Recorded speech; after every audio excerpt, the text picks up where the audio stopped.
एक गांव में रहता था एक कोई व्यक्ति, उसकी नाक कट गई, झगड़े में या किसी तरह कट गई। अब कौन वहां तक पता लगाने जाए, कट गई। अब बेचारा परेशान, एक तो नाक कट गई, गांव में जहां से भी निकले सभी लोग कहते नकटे भैया आ रहे हैं। कोई कहता नकटे ताऊ, कोई नकटे चाचा, कोई राम राम भी करता तो कहता नकटे चाचा राम राम। उस बेचारे को बड़ा बुरा लगे, लेकिन करे क्या, नाक को छिपावे भी तो कैसे। कान कटे तो कुछ टोपी लगा ले, कपड़ा बांध ले, आंख ना हो तो चश्मा लगा ले, नाक का क्या करे, सीधे सामने ही साफ। तो उसने सोचा नाक कट गई तो नकटे की कोई इज्जत तो होती नहीं है। तो उस नकटे ने इज्जत पाने के लिए एक युक्ति सोची, क्या, साधु बन जाओ।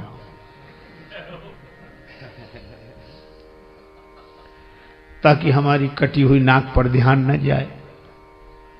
पर लोग भी तो विचित्र हैं, बेचारा साधु भी हो गया तो भी लोग कहते नकटे बाबा आए, नकटे स्वामी जी। अब बड़ी मुसीबत। और कोई कहता नकटे, तो दूसरे लोग डांटते है, ऐसे बोलते हो, साधु हैं ऐसे मत बोलो। तो उसे लगता कि शायद पक्ष में हो, लेकिन वो भी यही पूछता कि महाराज कैसे कट गई।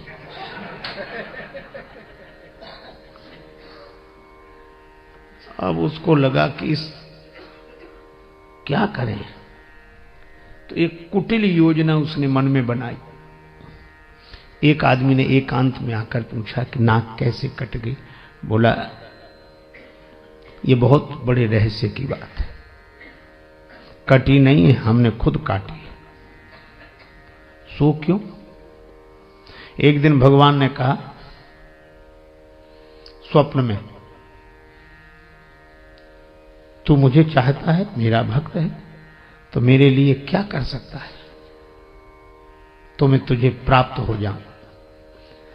मैंने स्वप्न में कहा आप जो कहें, सिर काट कर रख दो। भगवान ने कहा सिर नहीं, केवल नाक काट ले, मैं दर्शन दूंगा और सदा तुम्हारे सामने रहूंगा। तो जब से नाक काट दी मैंने, भगवान प्रकट हो गए। और देखो ये दिख रहे हैं सामने, दर्शन रहा, हा जय हो प्रभु, ये भगवान दिख रहे हैं, हमेशा रहते हैं, हमको खूब दिखते हैं। और भगवान ने एक बात और कही थी कि तुम जिसकी काट दोगे उसे भी दिखेंगे।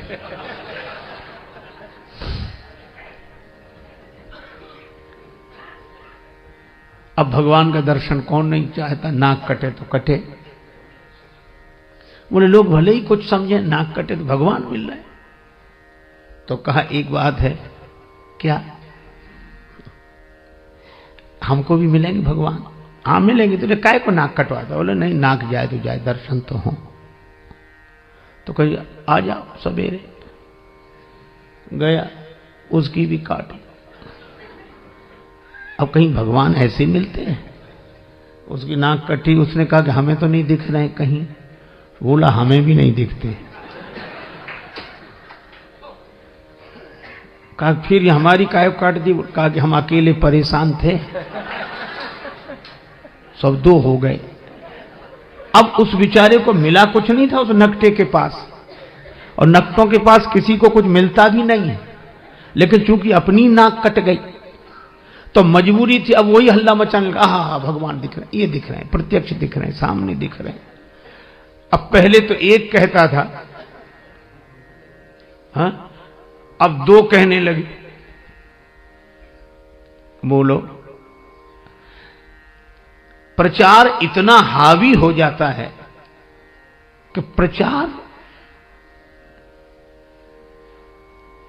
इतना प्रभावपूर्ण ढंग से जीवन में अपना प्रभाव डालता है कि प्रचार के चक्कर में आदमी विचार करना ही भूल जाता है।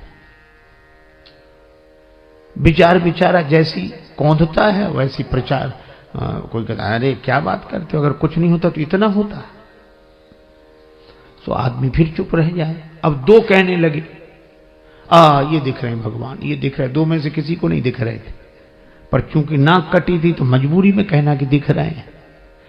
तो तीसरे ने भी कटवा लिया, अब तीन हो गए। अरे 3 क्या, उन्होंने 300 कर दिए, धीरे धीरे 3000 हो गए, इतने नाक कटी। अब जब भीड़ हो गई तो आदमी को विश्वास करना मजबूरी थी कि मिले होंगे भगवान, इतने लोग नाक कटाते।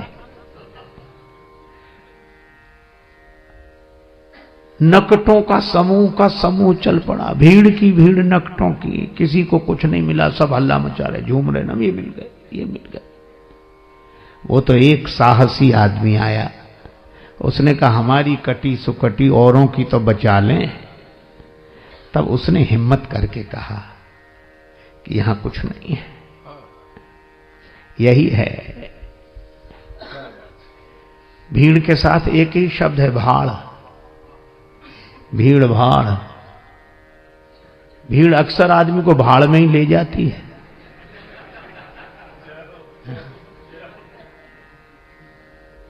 अब प्रचार की क्या बात कहें, आप अन्यथा न ले, मैं श्री राम कथा ही कह रहा हूं। एक पल नहीं जिए जो इंसान की तरह, एक पल नहीं जिए जो इंसान की तरह, वे पूज रहे हैं आजकल भगवान की तरह।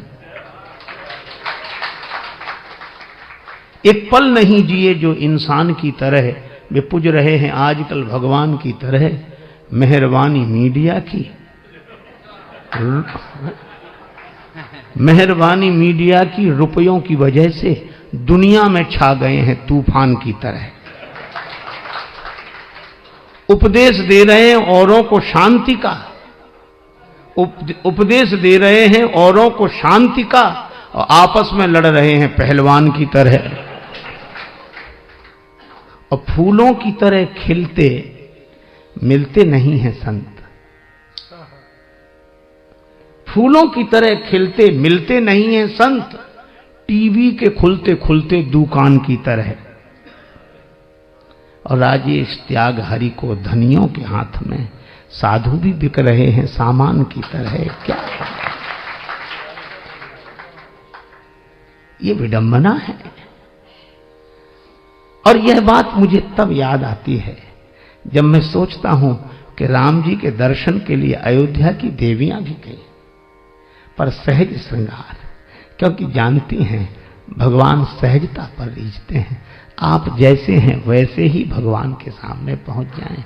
अच्छा, आप जैसे हैं वैसे ही भगवान के सामने पहुंच जाएं तो आप भगवान के लिए अनमोल हैं। और अगर आप जैसे ही हैं वैसे ही दुनिया के सामने पहुंच जाएं तो आप करोड़ों के भी हों तो 2 कौड़ी के, और आप हों कुछ और दिखें कुछ तो 2 कौड़ी के भी हों तो करोड़ों के। पर बनावट जहां चले तो ठीक, पर भगवान के यहां तो न चले। इसलिए सहज श्रृंगार, सहजता ही जीवन का श्रृंगार है। सरल